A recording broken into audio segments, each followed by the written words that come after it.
새번역 사도신경으로 신앙 고백하겠습니다. 저는 전능하신 아버지 하나님 천지의 창조주를 믿습니다. 저는 그분의 유일하신 아들 우리 주 예수 그리스도를 믿습니다. 그분은 성령으로 잉태되어 동정녀 마리아에게서 나시고 본디오 빌라도에게 고난을 받아 십자가에 못 박혀 죽으시고 장사된 지 사흘 만에 죽은 자 가운데서 다시 살아나셨으며 하늘에 오르시어 전능하신 아버지 하나님 우편에 앉아 계시다가 거기로부터 살아있는 자와 죽은 자를 심판하러 오십니다. 저는 성령을 믿으며 거룩한 공교회와 성도의 교제와 죄를 용서받는 것과 몸의 부활과 영생을 믿습니다. 아멘.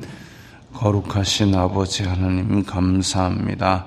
간밤에도 편히 쉬게 해주시고 새벽에 기도하는 자리에 불러주시니 감사합니다.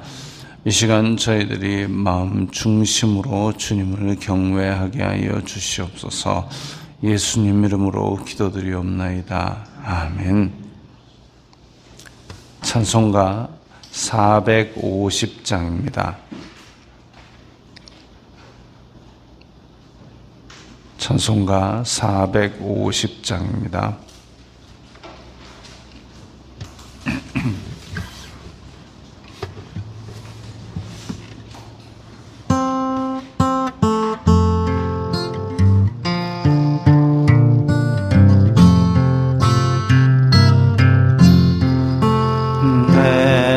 평생 소원 이것뿐 주의 일 하다가 이 세상 이별하는 날 주 앞에 가리라.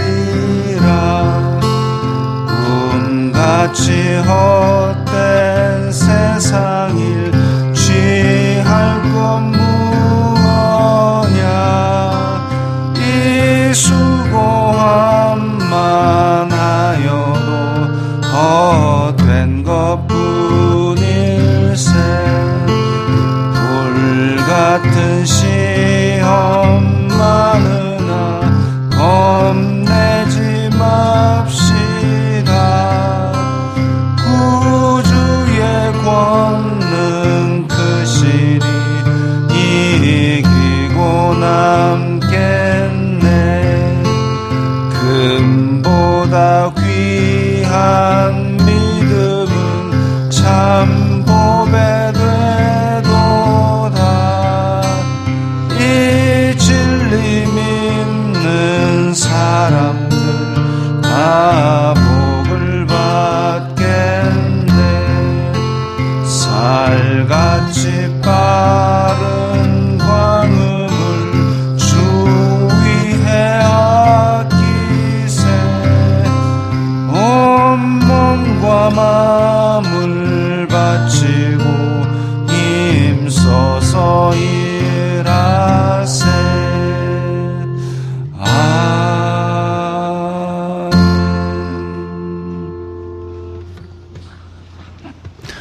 오늘 말씀은 민수기 18장 20절부터 32절까지의 말씀입니다.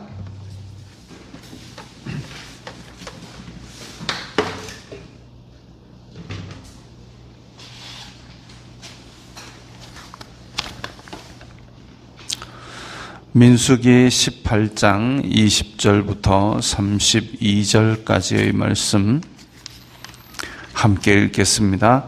여호와께서 또 아론에게 이르시되 너는 이스라엘 자손의 땅에 기업도 없겠고 그들 중에 아무 분깃도 없을 것이나 내가 이스라엘 자손 중에 내 분깃이요 내 기업이니라. 내가 이스라엘의 11조를 레위 자손에게 기업으로 다 주어서 그들이 하는 일 곧 회막에서 하는 일을 갚나니 이후로는 이스라엘 자손이 회막에 가까이 하지 말 것이라. 죄값으로 죽을까 하노라. 그러나 레위인은 회막에서 봉사하며 자기들의 죄를 담당할 것이요 이스라엘 자손 중에는 기업이 없을 것이니 이는 너희 대대의 영원한 율례라. 이스라엘 자손이 여호와께 거제로 드리는 11조를 레위인에게 기업으로 주었으므로 내가 그들에 대하여 말하기를 이스라엘 자손 중에 기업이 없을 것이라 하였노라. 여호와께서 모세에게 말씀하여 이르시되 너는 레위인에게 말하여 그에게 이르라. 내가 이스라엘 자손에게 받아 너희에게 기업으로 준 11조를 너희가 그들에게서 받을 때에 그 11조의 11조를 거제로 여호와께 드릴 것이라.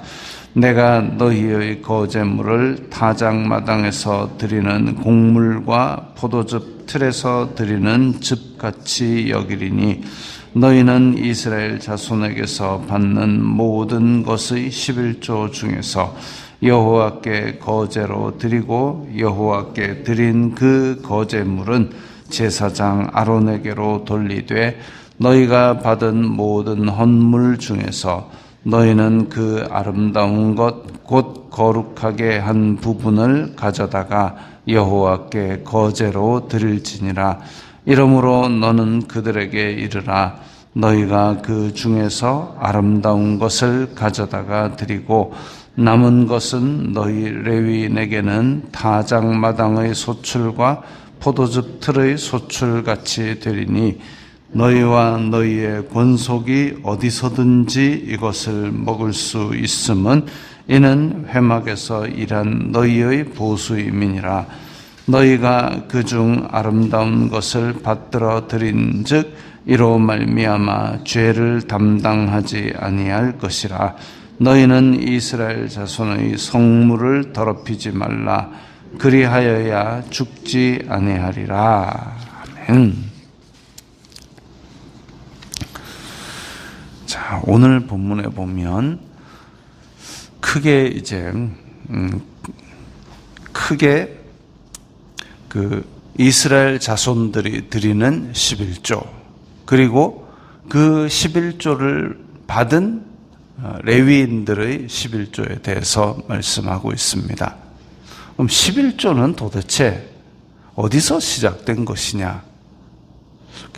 성경상에서 11조라는 개념이 처음으로 등장한 것은 아브라함 때입니다.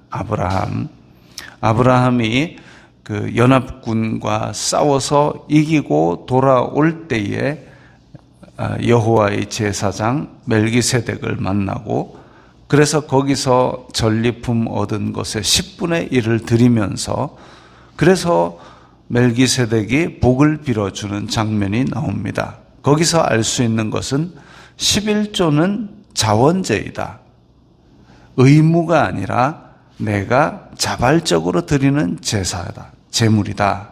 그리고 거기에 11조를 드렸을 때에 하나님께서는 그에게 복을 주신다. 그래서 한국 교회에 들어올 때 11조를 드려라 그러면 복 받는다. 이런 얘기가 들어왔습니다. 그리고 그 이후에 이제 야곱이 도망을 가다가 야곱이 형의 칼날을 피해서 도망을 가다가 돌베개 베고 그렇게 정말 부잣집 아들로 지내다가 에서는 그래도 밖에서 막 사냥도 하고 돌아다녔지만 야곱은 그야말로 집에서 그냥 집돌입니다.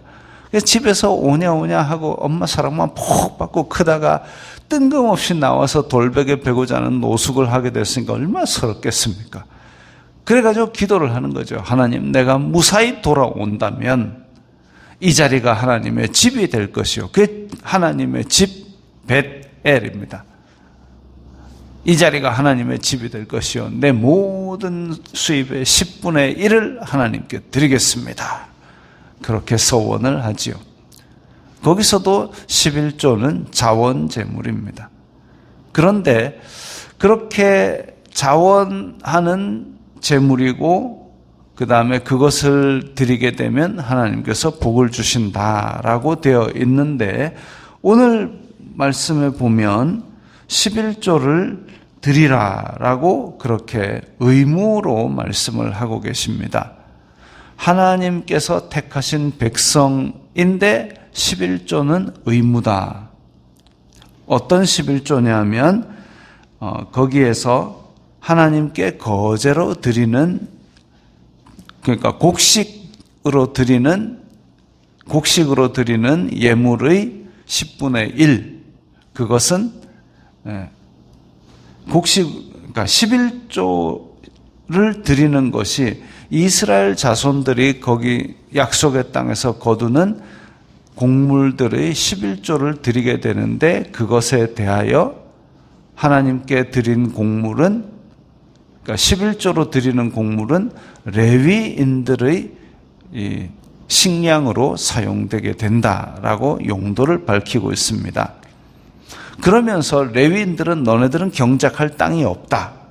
자, 그러면 이스라엘 자손 12지파 중에서 기업을 얻는 백성들은, 자, 요셉 지파는 에브라임과 므낫세로 나누어서 그래서 12지파가 됩니다. 원래는 요셉 지파 그리고 레위 지파 이렇게 해가지고 12지파인데, 레위 지파에게 땅을 안 주고 요셉 지파를 에브라임, 므낫세 해가지고 12지파로 나누어서 그렇게 12지파에 11조가 바쳐집니다. 그러면 한 지파가 거둔 곡물의 10분의 1을 드렸을 때는 레위 지파가 먹고 살기 힘들지만, 적어도 10개 지파의 곡물의 11조를 드리게 되면 자기네들이 경작한 것만큼의 그 수입이 들어와야 정상이죠. 10분의 1씩 다 바쳤으니까, 그러면 12지파면은 그 10분의 1이 12개가 모이면 최소한 10분의 1씩 12개가 들어왔으니까, 다른 백성들은 9를 먹을 때 레위인들은 12를 먹을 수 있는 거죠. 정상적이라면. 그래서 하나님께서는 레위인의 기업이 되리니 너네들은 따로 경작할 땅이 없어도 내가 너의 기업이 되었다라고 그렇게 선포를 하십니다. 그러면서 이스라엘 자손들이 하나님을 섬기는 백성이라면 11조는 너네들한테 의무다라고 말씀을 하고 계십니다. 그 다음에 레위인들은 그러면 11조를 받으면 자기네들이 다 먹으면 되느냐? 그게 아니다. 레위인 너희들도 11조를 드려라. 11조 받은 것의 11조를 드려서 그것으로 아론 집안의 식사가 될 수 있도록 하여라. 이렇게 했습니다. 그래서 구약 시대에 이스라엘 자손들에게 내려진 11조는 자원제가 아니라 의무였고, 그 의무로 말미암아 레위인들이 먹고 살 수 있었고, 레위인들이 회막에서 봉사를 할 때에 굶어 죽는 일이 없도록 하였습니다. 그러면 레위인 입장에서는, 우리가 일반 백성은 10개를 거두어서 9개를 먹고 1개를 주고, 그러니까 9개를 먹고 살 때 우리는 12개를 먹네? 그럼 더 부자가 됐어야 정상인데, 실제로 사사기에서는 레위인들이 먹고 살 것이 없어서 전국으로 뿔뿔이 흩어져서 아르바이트하고 있습니다. 문제가 있었다라는 것이죠. 어디에 문제가 있었느냐? 이스라엘의 경제가 문제가 있은 게 아니라 하나님을 섬기는 태도에 문제가 있었다 이겁니다. 실제로 또 11조를 거두어서 3년에 한 번의 11조는 그것을 회막에서 봉사하는 레위인들 그리고 성내의 가난한 자들 이렇게 나누어 줄 수 있는 구제 헌금으로 사용을 했습니다. 그래서 이 11조의 용도가 정해져 있기 때문에 하나님께서 하나님의 택한 백성에게는 의무로 삼으셨는데, 그럼에도 불구하고 이스라엘 자손들은 이것조차 나중에 어기죠. 왜? 하나님을 섬기는 중심이 흐트러졌기 때문에. 제가 전에 한번 힘든 일이 있었을 때에 그런 생각을 한번 해봤습니다. 야, 하나님을 섬긴다고 하면서 내가 이렇게 힘들 때에 하나님만 전심으로 믿고 그대로 나아갈 수 있을까? 그냥 평소에 잘 믿는 건 누구나 다 잘하죠. 진짜 힘들 때 내가 이 예수님만 붙들고 나아갈 수 있을까? 또 반대로 생각해서 이 힘들 때에 간절하게 붙들었던 것처럼 내가 아주 평안하고 잘 될 때에 그 힘들었을 때에 간절한 만큼 간절한 믿음을 그대로 가질 수 있을까? 진짜 이게 제대로 된 믿음이라면 내가 아주 힘들 때라고 해서 더 간절하게 붙들고 내가 아주 평온하다 해서 느슨하게 붙들고가 아니라 항상 하나님 앞에 한결같은 마음이 있어야 그게 제대로 된 것이 아닐까, 그런 생각을 했습니다. 이스라엘 자손들이 광야에서 생활할 때 이렇게 하나님을 절실하게 믿고 매달렸고 이런 믿음을 가졌다면 약속의 땅에서 편하게 살 때도 오히려 하나님을 더 잘 섬겼어야 되는 것이 아닌가. 그런데 레위인들은 먹고 살기가 힘들어서 아르바이트를 뛰러 다녔던 걸 보면 이 사람이 배가 부르면 느슨해지는 것이죠. 믿음은 그래서는 안 되는 것입니다. 근데 하나님께서 이렇게 택한 백성, 자격이 있어서 택한 것은 아닙니다. 레위인이 특별히 더 예뻐서 택한 것은 아닙니다. 그러나 그렇게 택하셨다는 자체가 은혜인데, 그런데 오늘 본문에 보면 21절에 레위 자손에게 기업으로 다 주어서 그들이 하는 일, 곧 회막에서 하는 일을 갚나니, 하나님께서 갚으신대요. 빚진 것처럼. 하나님께서 레위인들에게 야, 너네들은 회막에 봉사하고 전쟁도 나가지 말고 11조 받아먹고 살아 하는 자체가 엄청나게 특혜 아닙니까? 그런데 거기에 대해서도 하나님께서 너네들 이런 일을 맡아서 수고 잘 했으니까 내가 갚아줄게 라고 말씀하십니다. 자격이 없는 사람들을 택해서 부른 것도 큰 은혜지만 그 부르심에 합당하게 생활을 잘하면 하나님께서 상을 주십니다. 더욱 큰 은혜죠. 은혜 위에 은혜를 더해 주십니다. 우리가 잘나서 예수 그리스도를 믿게 된 것이 아니고 우리도 또한 하나님의 택하심을 받아서 믿게 되었고 이 믿음조차도 하나님의 선물입니다. 이 선물을 받았는데도 불구하고 또 이 선물을 우리가 이 믿음을 끝까지 잘 간직하겠습니다 해가지고 잘 간직하고 생애 끝날까지 달려나가는 사람이 과연 얼마나 되겠습니까? 그럼에도 불구하고 우리가 믿음으로 살려고 애쓰는 그 자체를 하나님께서 귀히 보시고 갚아주십니다. 우리가 믿음을 갖게 된 자체도 은혜, 큰 은혜인데 믿음대로 살려고 애쓸 때에 하나님께서 이 택하심 받은 것도 큰 은혜인데 또 상을 주신다고 약속을 하셨습니다. 그래서 이 큰 은혜를 받았을 때에 우리의 삶의 태도는 어떠해야 되느냐? 32절 끝에 보면 이스라엘 자손의 성물을 더럽히지 말라. 그리하여야 죽지 아니하리라. 레위인들이 성막에서 봉사할 때에 만지는 것들이 다 성막 제물, 다 거룩한 것들입니다. 그것을 이스라엘 자손들이 구별하여 드린 이것들을 이 레위인의 부족함으로 말미암아 더럽히게 된다면 그게 큰 죄악이라는 거죠.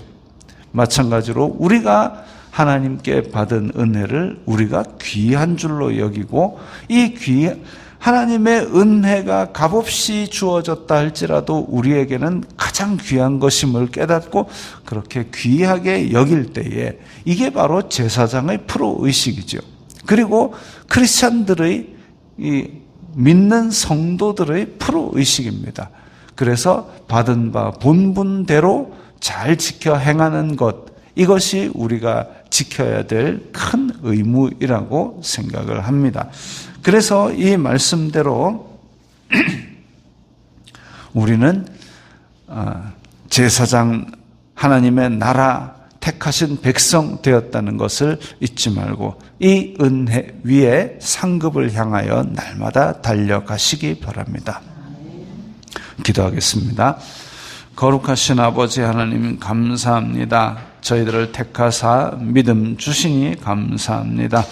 저희들이 받은 바 이 믿음 위에 항상 간절한 믿음, 그 믿음 붙들고 살아가고 많은 열매를 맺을 수 있도록 도와주시옵소서. 예수님 이름으로 기도드리옵나이다. 아멘.